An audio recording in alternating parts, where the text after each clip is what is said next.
Bonjour Sébastien Chenu. Bonjour. 7 ans de prison, 5 ans d'inéligibilité requis contre Nicolas Sarkozy. C'est l'affaire des soupçons de financement libyen de sa campagne de 2007. Ce qui interpelle évidemment, ce sont ces 7 ans de prison ferme, donc potentiellement une peine non aménageable. Est-ce qu'un président, un ancien président de la République, potentiellement en prison, voilà, qu'est-ce que ça vous inspire ? Moi, je ne vais pas parler du fond, parce que je ne connais pas le dossier sur le fond, même si j'ai cru comprendre qu'il n'y avait pas de traces de financement libyen dans cette affaire-là. Il y a beaucoup de carnets, il y a beaucoup d'écrits, il y a beaucoup de... Bon, il n'y a pas en tous les cas aujourd'hui une trace, mais ça c'est le fond, et j'allais dire, n'étant pas juge, je ne vais pas rentrer dans le fond. Ce que j'en vois de l'extérieur, c'est un réquisitoire d'une violence absolue, avec une dimension d'humiliation. Par exemple, la privation des droits de l'autorité parentale, d'empêcher de pouvoir exercer son métier d'avocat. Il y a une dimension d'humiliation et on a l'impression d'un parquet financier, d'un parquet national financier qui est dans une dérive totale. L'autorité parentale, puisque ça a l'air de vous choquer, mais si on reprend les mots du procureur, il dit que les faits reprochés aux prévenus fissurent la confiance dans nos institutions et contribuent au sentiment de désarroi démocratique, et que seule une réponse pénale dissuasive, en clair de la prison ferme, permettre de combattre ça.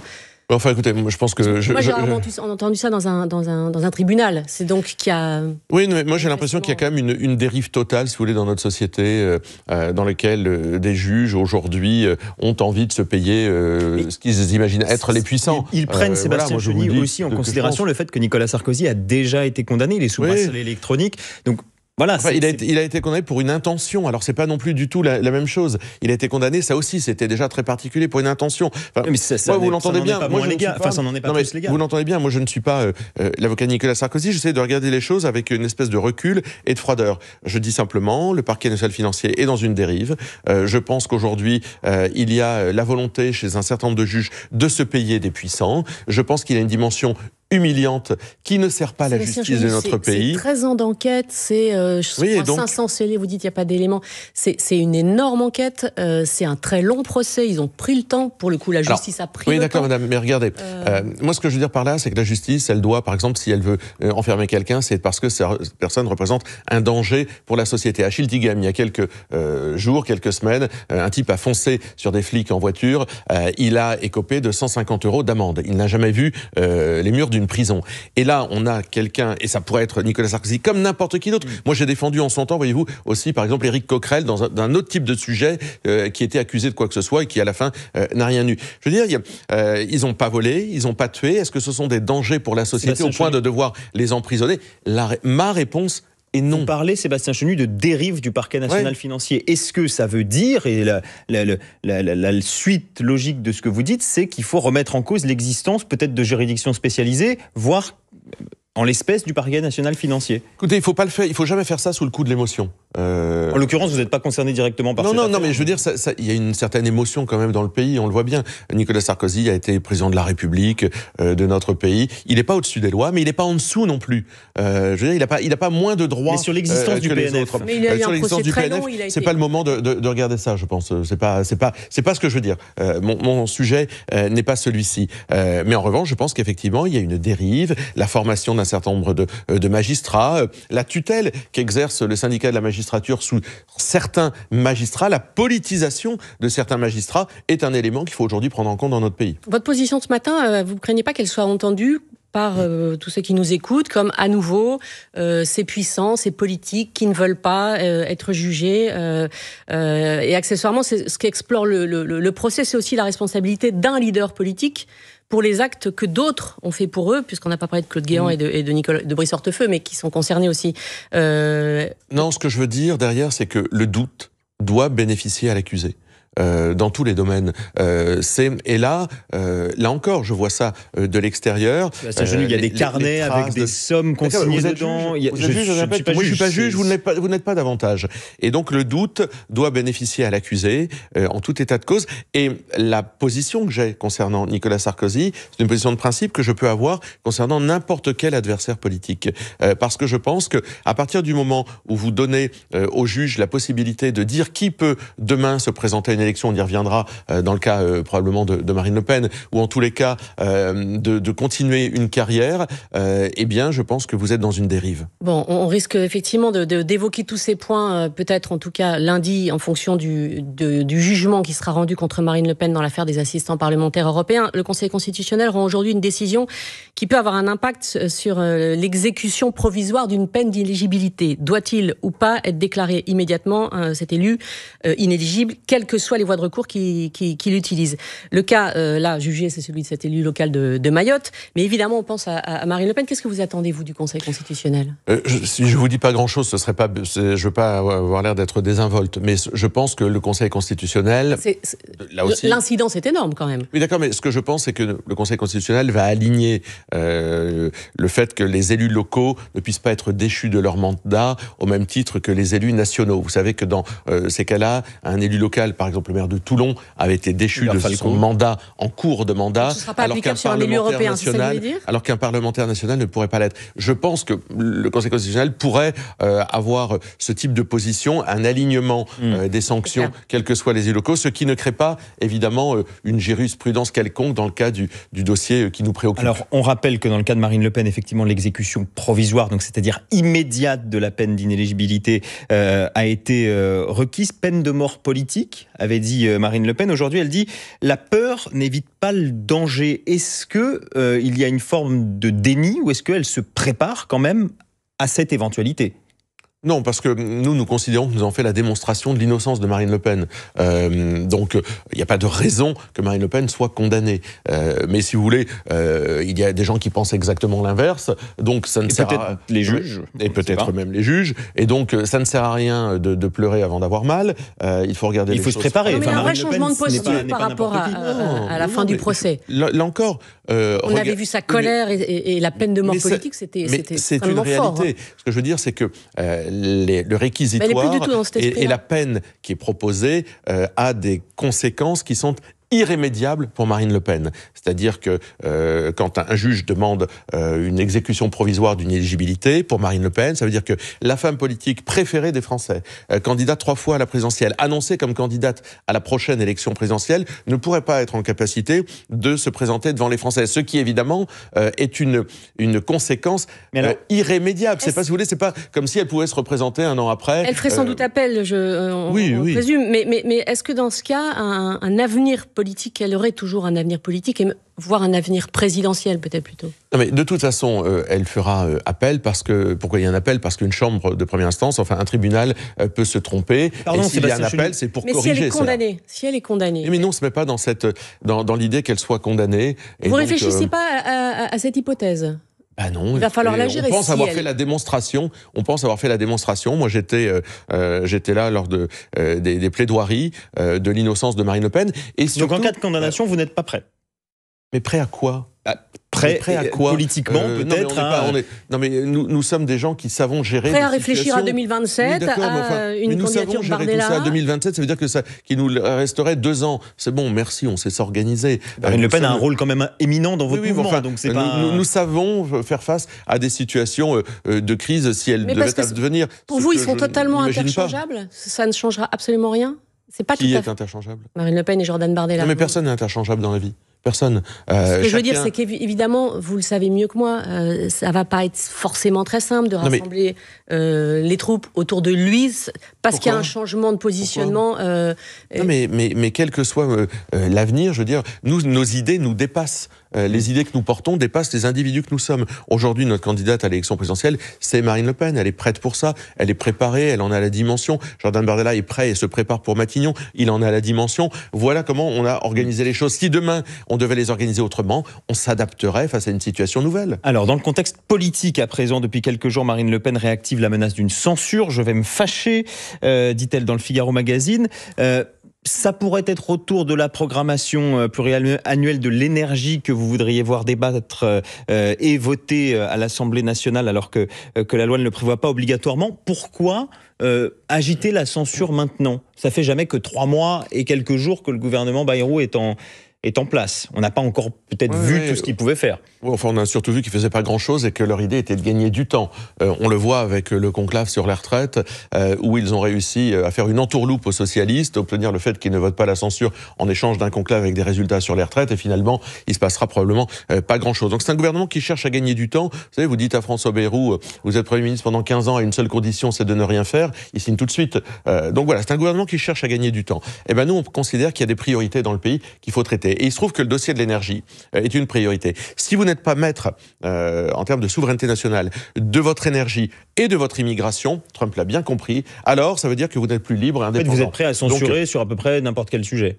Non, pas n'importe quel sujet, on l'a montré. Sinon, on aurait censuré sur le budget, qui est un sujet qui n'est pas n'importe quel sujet. Donc non, nous considérons que le sujet de l'énergie, du plan pluriannuel de l'énergie... On ne va pas rentrer complètement dans le fond, ouais, dans le détail du sujet. Mais oui, mais en quoi la France perd le contrôle? C'est quoi? C'est le calendrier de décarbonation 2050, pas seulement, etc. C'est effectivement, c'est la trajectoire, c'est les moyens mis en œuvre. Ça, vous la remettez en question? L'objectif zéro carbone de 2050, oui. Attendez, on abandonne? Non, mais la trajectoire n'est pas adaptée, donc il faut la revisiter. Effectivement. Donc on oublie 2050. Ah bah oui, c'est intenable. Ça, c'est intenable. La deuxième chose, c'est l'absence de stratégie. Toutes les prévisions du GIEC, tout ça. Non, mais c'est intéressant. Le GIEC est intéressant. Moi, je trouve ça très intéressant. Paris, c'est intenable. C'est intenable. Financièrement, techniquement, sur les coûts que ça, c'est intenable. Donc, il faut reparler de cette trajectoire. Deuxième chose, il faut construire des stratégies, par exemple, sur l'hydrogène, qui aujourd'hui n'existent pas. Il n'y a rien sur l'hydrogène où nous considérons que c'est nécessaire. Et puis, il y a la juxtaposition nucléaire-éolien qui nous semble extrêmement dangereux. Extrêmement coûteux, et avec un affaiblissement du nucléaire dans cette stratégie, dans ce PPE, dans ce plan pluriannuel de l'énergie, qui nous semble, là encore, ne pas nous permettre d'être libres, indépendants et souverains. Je reviens sur la censure quand même, Sébastien Chenu. Ça veut dire quoi? Ça veut dire que vous allez déposer une motion de censure? Ça veut dire que vous espérez que la gauche dépose une motion de censure? Et les deux sont possibles. Les deux sont possibles. Mais quelle échéance? C'est la semaine prochaine? Mais ça dépend pas que de nous, ça. Il y a deux choses. Le plan pluriannuel de l'énergie... Vous pouvez déposer une motion de censure spontanée. Oui, mais si François Bayrou veut passer par voie décrétale, nous en déposerons probablement une. Les retraites, à la fin du conclave, on s'empêche pas d'en déposer une non plus. Peut-être que la gauche en déposera une aussi. Vous savez, on a déjà démontré qu'on était capable de voter une motion de censure venant de la gauche et d'en déposer nous-mêmes. On ne s'empêche de rien. Le calendrier, c'est pas nous qui le maîtrisons. Non, mais là, vous venez de nous donner le gouvernement qui a la maîtrise de l'ordre du jour. Vous venez de nous donner quelques éléments. Est-ce que ça veut dire qu'à vos yeux, si le gouvernement tombe, c'est automatiquement une dissolution? Bon, on s'approche de la date à laquelle on peut dissoudre, et je pense que à la fin, quand la machine se grippe ou se bloque, il faut des solutions pour sortir de ce blocage, et la dissolution est un des voies. Emmanuel Macron pourra choisir de nommer un nouveau gouvernement, peut-être avec un Sébastien Lecornu que vous appréciez. Qu'on apprécie, enfin qui continuera la même politique. C'est pas l'idée d'apprécier ou pas des individus humainement, c'est le fait qu'ils mènent des politiques qui sont pour la France mortifères. Sébastien Chenu, vous restez avec nous. On continue ce 8h30 juste après votre fil info, 8h46. Marie Maheu. C'est une maladie qui touche au moins 2 millions de Françaises, une femme sur 10. De nouvelles mesures annoncées pour diagnostiquer plus rapidement l'endométriose. Chaque adolescente y sera sensibilisée pendant sa scolarité. Les professionnels aussi seront mieux formés. Verdict attendu aujourd'hui dans l'affaire du féminicide de Shahinez Daoud. Cette mère de 3 enfants a été brûlée vive devant chez elle en Gironde il y a 4 ans. Son mari maintient qu'il voulait juste lui faire peur, estimant qu'elle lui était infidèle. Il lui a tiré dans les jambes avant de l'asperger d'essence, filmant une partie des faits. Emmanuel Macron reçoit aujourd'hui le président libanais pour sa première visite officielle en Occident. Joseph Aoun élu en janvier dans un pays en crise. Au programme des échanges, la sécurité sur la frontière entre le Liban et la Syrie. En tennis, ça ne passe pas pour Arthur Fils, battu en quart de finale des Masters 1000 de Miami hier. Le numéro 1 français disputait à 20 ans son deuxième quart en Masters 1000 de sa carrière. France Info. Le 8h30 France Info, Bérangère Bonte, Adrien Beck. Et ce matin, Sébastien Chenu, vice-président du Rassemblement national et député du Nord. Jordan Bardella rentre de 2 jours en Israël, invité à une conférence internationale sur la lutte contre l'antisémitisme. Beaucoup ont vu ça comme une étape supplémentaire dans la stratégie de normalisation du RN. Interrogé sur l'antisémitisme historique de votre parti, il a répondu « On a tourné la page ». Ça veut dire quoi ? Ça veut dire que Marine Le Pen avait elle-même, avec beaucoup de courage, rompu avec le fondateur du Front National à l'époque, Jean-Marie Le Pen, sur ce sujet-là, et que les année après année, nous avons démontré que nous étions non seulement hostiles à l'antisémitisme, mais que nous étions probablement ce qui, aujourd'hui, dans le paysage politique, était le meilleur bouclier pour nos compatriotes de confession juive, qui sont face à un antisémitisme aujourd'hui qui vient de l'extrême gauche, qui vient de la gauche radicale, de l'islamisme, et que ces menaces, évidemment, nous sommes les mieux armés pour les combattre. Pourtant, Sébastien Chenu, Jordan Bardella avait dit Jean-Marie Le Pen n'était pas antisémite. Oui, mais Jean-Marie Le Pen avait été condamné pour des propos antisémites. Donc Jean-Marie Le Pen était bien qui n'était pas antisémite. Mais oui, Jean-Marie Le Pen avait été condamné pour des propos... Et donc vous confirmez qu'il était antisémite à vos yeux? Ah non, je dis il a été condamné pour des propos... Mais si on tourne la page, ça veut dire qu'on tourne la page par rapport à une époque où Jean-Marie Le Pen a fait des propos antisémites. À une époque où il y a eu des propos et des condamnations. Mais Marine Le Pen l'a fait il y a déjà très longtemps. En réalité, ce débat... il est déjà dépassé. Non, pas vraiment. Juste après le 7 octobre, Jordan Bardella avait eu ces propos. Jean-Marie Le Pen n'est pas antisémite, donc c'est pertinent aujourd'hui. Et vous avez des personnes comme Serge Klarsfeld qui disent voilà, le Rassemblement national aujourd'hui est plus crédible sur ces sujets-là, mais ils n'ont pas encore complètement fait apurer l'histoire. Je pense que le voyage de Jordan Bardella nous projette dans une autre dimension.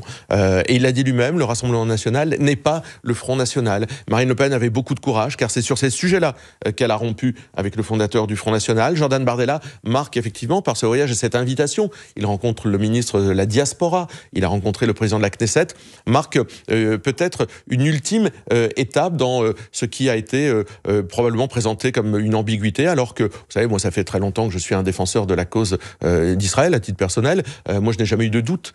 Aucun doute. Vous parlez de l'antisémitisme de la gauche, de l'extrême gauche. Je rebondis sur ce que vous disiez. Dans le rapport de la Commission nationale consultative des droits de l'homme, vous savez sans doute, juste après peu de temps après le 7 octobre, que ce rapport parlait en France d'un antisémitisme d'extrême gauche, certes, mais qui est sans comparaison avec celui observé à l'extrême droite et chez les proches du Rassemblement national.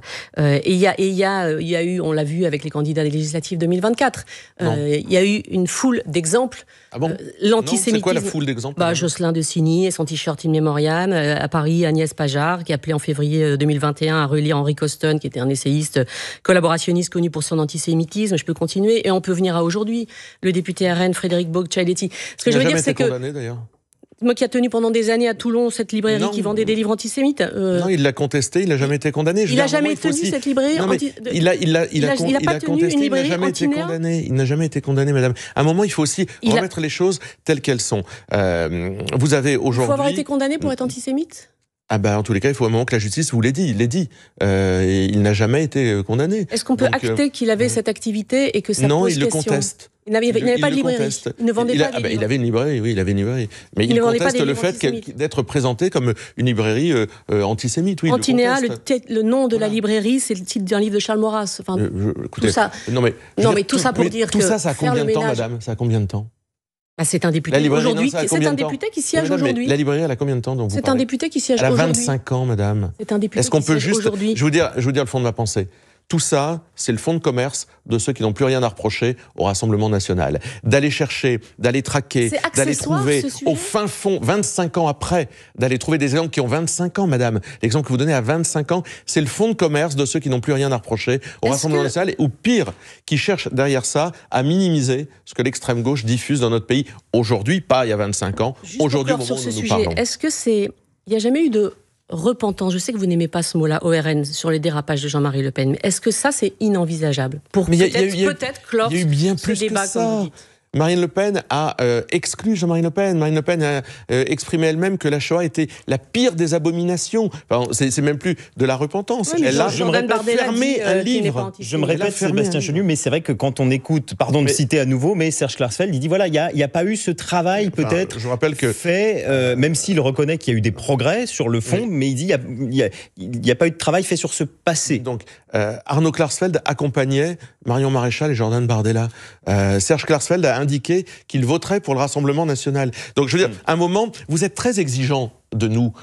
Et je trouve ça normal, mais je pense qu'on a suffisamment démontré notre bonne foi. Mais vous l'êtes beaucoup moins, peut-être, de cette extrême gauche LFI qui, matin, midi et soir, fournit, à travers un soutien à l'islam radical, les troupes de l'antisémitisme. Bah oui, mais c'est facile. On va avancer sur cette visite de Jordan Bardella en Israël. Donc visite quelque part, presque une visite officielle, puisqu'il a rencontré des officiels sur place.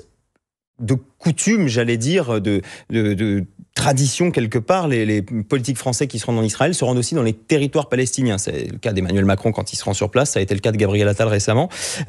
Pourquoi il n'y est pas allé, Jordan Bardella ? Parce qu'il n'y a pas été invité. Aujourd'hui, il a été invité, c'est la première fois qu'il a été invité par, je vous le disais, le ministre de la Diaspora, il rencontre le président de la Knesset, il n'y a aucun problème à un jour aller en territoire palestinien, puisque nous sommes favorables à une solution à 2 États. Qui est la position traditionnelle de la France. Donc 2 États, une capitale.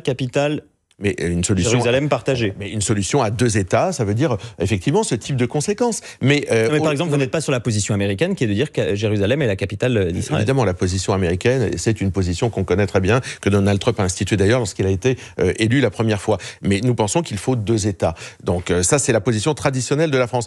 Aller un jour en territoire palestinien, me semble pas, si on est invité, et dans ces échanges, un problème. Dans ces échanges avec les autorités israéliennes, que dit-il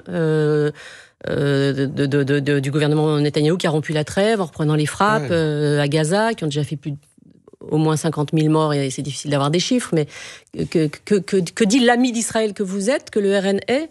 Mais vous savez, on peut être d'abord ami d'Israël sans être ami de Netanyahou. Ça existe. Moi, je ne confonds jamais. C'est le cas pour Israël, c'est le cas pour l'Algérie. Je ne confonds jamais les peuples. J'ai bien dit ami d'Israël, et justement. Je ne confonds jamais les peuples et leurs dirigeants. Dans ce voyage, Jordan Bardella n'est pas venu pour parler du conflit, n'est pas venu pour parler de la réponse militaire d'Israël. Il est venu pour acter la solidarité que nous avons avec Israël, qui subit un antisémitisme et une recrudescence de celui-ci depuis le 7 octobre. Après le conflit, évidemment, entre Israël et les territoires palestiniens, entre Israël et Gaza, on peut en parler. Pas le sujet, nous considérons qu'Israël a été agressé par des terroristes du Hamas, soutenus ici par la LFI, et qu'Israël a le droit et le devoir de se défendre. Et nous avons le droit et le devoir d'être solidaires d'Israël qui se défend face à des terroristes. Emmanuel Macron a appelé hier au bon sens et à l'humanité des autorités algériennes pour qu'elles libèrent l'écrivain franco-algérien Boualem Sansal, condamné à 5 ans de prison ferme pour atteinte à l'intégrité du territoire algérien. Vu l'état aujourd'hui des relations franco-algériennes, est-ce que vous pensez réellement qu'il peut être entendu ? Non, c'est même un peu ridicule cet appel au bon sens. Enfin, Boualem Sansal a été, je crois, hier condamné à 5 ans de prison ferme. Il a 80 ans, il est malade, il n'a rien fait. Il n'a rien fait. Il s'est exprimé. Il est un écrivain immense. Il a parlé, il a lutté contre l'islamisme, il a lutté toute sa vie contre l'obscurantisme. Et aujourd'hui, il est condamné, ça veut dire presque à une peine de mort. Quand on est atteint d'un cancer, qu'on a 80 ans et qu'on est condamné à 5 ans de prison ferme, on voit bien que les choses vont être difficiles. Et Emmanuel Macron dit qu'il compte sur le bon sens du président algérien. Est-ce que vous avez l'espoir, justement, quand même, que le président algérien lui accorde une grâce ? Il y a la fin du Ramadan, c'est dimanche. Il y a d'autres échéances au moment desquelles il peut y avoir ce type de grâce. On a bien compris que l'idée, c'est peut-être qu'à la fin, le régime algérien dise notre grande clémence fait qu'on accorde la grâce à Boualem Sansal et que du coup, on réorganise les rapports franco-algériens sans abroger les accords de 68 parce que le bon président algérien était très gentil en graciant le vilain écrivain franco-algérien Boualem Sansal. Enfin, sincèrement, si c'est ça, quelle honte, quoi. Quelle honte. Pour vous, votre ligne reste une très grande fermeté, au-delà même de la réponse graduée évoquée par Bruno Retailleau vis-à-vis de l'Algérie, c'est encore trop faible? Oui, parce que la réponse graduée, moi je pense que non seulement elle est faible, mais elle est inefficace. Il faut une réponse d'ampleur, se faire respecter. Il faut maintenant empêcher la délivrance de visas. Il faut empêcher l'aide économique, l'aide au développement que verse la France à l'Algérie, que l'argent, les impôts des Français servent à payer un État, servent servent à accompagner un État qui est dirigé par des gens qui nous crachent au visage, je pense que c'est plus possible. Enfin, oui, il faut de la fermeté dans toutes les relations humaines et en particulier diplomatiques. Il faut savoir se faire respecter et qu'Emmanuel Macron en soit à saluer le bon sens du gouvernement algérien. Quelle honte. Il y a l'idée que le ministre des Affaires étrangères puisse faire un déplacement dans les prochains jours en Algérie pour rencontrer son homologue, peut-être même le président Tebboune. Vous dites qu'il ne faut pas y aller? Si pour mettre une gerbe... mais c'est pas nécessaire de rétablir les relations diplomatiques quand même? Mais les relations diplomatiques ne sont pas rompues, elles existent. Très abîmées. Oui, d'accord. Je vous rappelle que Gérald Darmanin a ouvert 20 consulats algériens sur notre territoire. Donc je pense qu'on a suffisamment mis le genou à terre. Merci à vous, Sébastien Chenu, député Rassemblement National du Nord, vice-président du RN, d'avoir été l'invité du 8h30 France Info. Merci Bérangère Bonte. Vous restez avec nous sur France Info. Les informés arrivent dans 5 minutes.